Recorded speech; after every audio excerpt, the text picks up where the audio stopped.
அன்பார்ந்த இணையதள நேயர்களை www.qcrc.in என்ற இணையதளத்திற்காக நியூஸ் தமிழ் செய்தியறிக்கையில் உங்களை சந்திப்பதில் பெருமகிழ்ச்சி அடைகிறோம். இன்று 22 டிசம்பர் 2008க்கான முக்கிய செய்திகளை தற்போது பார்க்கலாம். மும்பை தாக்குதலை தொடர்ந்து இந்தியா பாகிஸ்தான் இடையே போர் பதற்றம் ஏற்பட்டுள்ள நிலையில் பிரதமர் மன்மோகன் சிங் தலைமையில் 120 நாடுகளின் இந்திய தூதர்கள் பங்கு கொள்ளும் 2 நாள் ஆலோசனை கூட்டம் இன்று டெல்லியில் துவங்கியது. மாநிலங்களவையில் திங்கட்கிழமை கேள்வி ஒன்றுக்கு பதிலளித்த மத்திய பாதுகாப்புத்துறை இணையமைச்சர் பல்லம் ராஜ் அவர்கள், பாதுகாப்பு ஆயுதம் தயாரிக்கும் நிறுவனங்களுக்கான மொத்த முதலீட்டு நிதியில் 80% அரசே அளிக்கும் என மத்திய பாதுகாப்பு இணையமைச்சர் கூறியதாக டெல்லியில் இருந்து வரும் தகவல்கள் தெரிவிக்கின்றன. மும்பை தீவிரவாதத்தின் தற்போதைய நிலைகள் குறித்து ஆராய்வதற்காக அமெரிக்க இந்திய தூதர் திரு டேவிட் சி முல்ஃபோர்ட் அவர்கள் இந்திய உள்துறை அமைச்சர் திரு சிதம்பரம் அவர்களை டெல்லியில் சந்தித்து இரு நாடுகளின் தகவல்களை பரிமாறிக்கொண்டதாக தகவல்கள் வருகின்றன. ராஜ்யசபாவில் அமளியின் காரணமாக 2 முறை ஒத்திவைக்கப்பட்டது. முதலில் மத்திய சிறுபான்மை நலத்துறை இணையமைச்சர் திரு அந்திரே அவர்களை பதவி நீக்கம் செய்ய வேண்டும் என்று பாரதிய ஜனதா கட்சி எம்பிக்கள் அமளியில் ஈடுபட்டதால் அவை ஒத்திவைக்கப்பட்டது. அதன் பிறகு LIC சட்டத்திருத்த சபையில் தாக்கல் செய்யப்பட்டது. இதற்கு கடும் எதிர்ப்பு தெரிவித்து இடதுசாரிகள், அதிமுக ஆகியோர் அமளியில் ஈடுபட்டனர். இதனால் அவை 2வது முறையாக ஒத்திவைக்கப்பட்டதாக தகவல்கள் வருகின்றன. காசியாபாத் ஊழியர் வைப்பு நிதி PF முறைகேட்டில் தொடர்புடைய 4 உயர்நீதிமன்ற நீதிபதிகளை இடமாற்றம் செய்ய உச்சநீதிமன்றம் உத்தரவிட்டுள்ளது. இம்முறைகேட்டில் மத்திய புலனாய்வு அமைப்பான CBI சுதந்திரமாக விசாரணை நடத்த இந்நீதிபதிகள் இடமாற்றம் அவசியம் என கருதுவதாக உச்சநீதிமன்றம் கூறியுள்ளது. அலகாபாத் உயர்மன்ற நீதிபதிகள் சுஷில் ஹர்கோலி, தருண் அகர்வால், மிஸ்ரா மற்றும் உத்தரகாண்ட் நீதிபதி ராவத் ஆகியோர் தொடர்ந்து அதே மாநிலங்களில் பணியாற்றுவது நேர்மையான விசாரணையை பாதிக்கும் என தலைமை நீதிபதி KG பாலகிருஷ்ணன் அவர்கள் தெரிவித்ததாக டெல்லியில் வரும் தகவல்கள் தெரிவிக்கின்றன. இந்தியாவுக்கும் வங்கதேசத்துக்கும் இடைப்பட்ட இடத்தில் வங்கதேச போலீசார் சக்தி வாய்ந்த 3 வெடிகுண்டுகளை கண்டுபிடித்திருப்பதாகவும் அவற்றை செயலிழக்க செய்ததாகவும் பங்களாதேஷிலிருந்து வரும் தகவல்கள் தெரிவிக்கின்றன. கடந்த சில நாட்களுக்கு முன்பு இந்திய தேர்தல் ஆணையத்திடம் அதிமுக சார்பில் ஒரு மனு அளிக்கப்பட்டிருந்தது.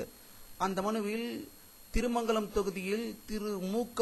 அழகிரி அவர்கள் உள்ளே வரக்கூடாது என்று தடை உத்தரவு செய்ய வேண்டும் என்று அந்த மனுவில் குறிப்பிட்டிருந்தது. அதற்கு பதிலடி கொடுக்கும் வகையில் இன்று திமுக மத்திய அமைச்சர் திரு TR பாலு தலைமையில் ஒரு குழு இந்திய தேர்தல் ஆணையத்திடம் மற்றொரு மனுவை கொடுத்திருக்கிறது.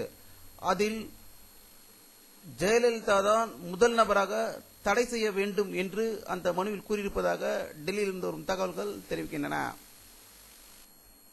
உலக பொருளாதாரத்திற்கு 2009ஆம் ஆண்டு மோசமாக இருக்கும் என்று IMF எச்சரிக்கை விடுத்துள்ளது.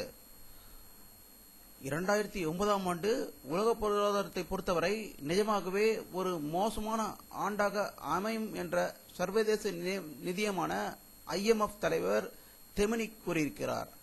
இதை பற்றி நம்முடைய அரசியல் வல்லுநரிடம் கருத்து கேட்டபோது, இந்தியாவை பொறுத்தவரைக்கும் அதிக பாதிப்புகள் இருப்பதற்கு வாய்ப்புகள் இல்லை என்றும், அமெரிக்கா இந்தியாவிற்கு தடை விதித்த காலகட்டங்களிலே இந்தியாவில் எந்த பாதிப்பும் ஏற்படவில்லை என்றும், அதற்கு காரணம் நமக்கு தேவையான அத்தியாவசிய பொருட்கள் அனைத்துமே இந்தியாவில் கிடைத்து விடுவதால் நாம் இறக்குமதியை நம்பி இல்லை என்பதாலும் இந்த பொருளாதார மாற்றங்கள் நமக்கு பாதிப்பு ஏற்படாது என்று கூறியிருக்கிறார்கள். ஜவ்வாது மலையில் நள்ளிரவில் சந்தன மரத்தை வெட்டி லாரியில் கடத்திய கும்பலை பிடிக்க முயன்ற போது சினிமா பாணியில் வன அதிகாரிகள் மீது துப்பாக்கியால் சுட்டு தப்பி சென்று விட்டதாக திருவண்ணாமலையிலிருந்து வரும் தகவல்கள் தெரிவிக்கின்றன. இதன் மூலம் மீண்டும் சந்தனக்கட்ட வீரப்பன் போல் ஒரு கூட்டம் உருவாகிறதோ என்ற அச்சம் மக்களிடையே நிலவுவதாக செய்திகள் வந்து கொண்டிருக்கின்றன. தமிழகத்தில் போலியோ சொட்டு மருந்து கொடுத்ததில் ஒரு சில குழந்தைகள் உயிரிழந்ததால் சொட்டு மருந்து கொடுத்த அனைத்து குழந்தைகளின் பெற்றோர்களும் பீதியடைந்து தங்களுடைய குழந்தைகளை மருத்துவமனைக்கு அழைத்து சென்று கொண்டிருக்கிறதாக தமிழகத்தில் இருந்து அனைத்து பகுதியிலிருந்து வரும் தகவல்கள் தெரிவிக்கின்றன.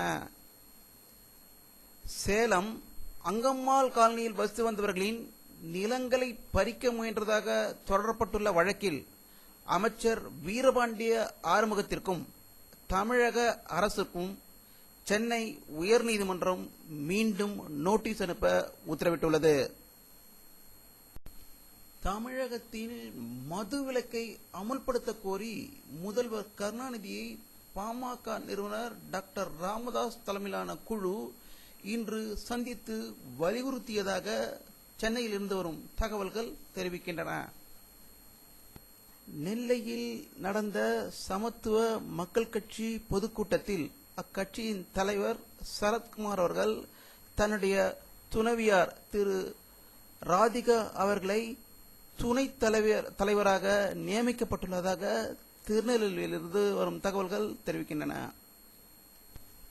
உலக புகழ்பெற்ற பாப் பாடகர் மைக்கேல் ஜாக்சன் நுரையீரல் பாதிக்கப்பட்ட நிலையில் லண்டன் ஆஸ்பத்திரியில் சேர்க்கப்பட்டிருக்கிறார் என்றும் அங்கு அவர் உயிருக்கு போராடி வருவதாக லண்டனில் இருந்து வரும் தகவல்கள் தெரிவிக்கின்றன.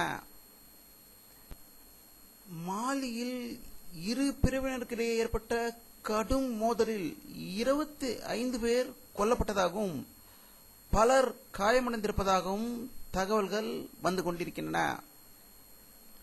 மொகாலியில் இங்கிலாந்துக்கு எதிரான 2வது கிரிக்கெட் டெஸ்ட் போட்டியின் 4ஆம் நாளான இன்று ஆட்ட நேர இறுதியில் 2வது இன்னிங்ஸில் இந்தியா 4 விக்கெட் இழப்பிற்கு 134 ரன்கள் எடுத்துள்ளது.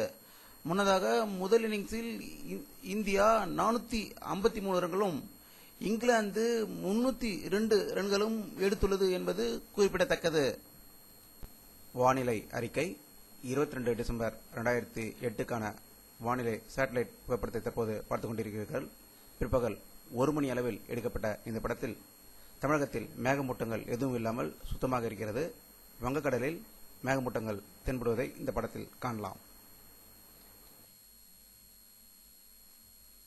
இத்துடன் இந்த செய்தி அறிக்கை நிறைவடைகிறது.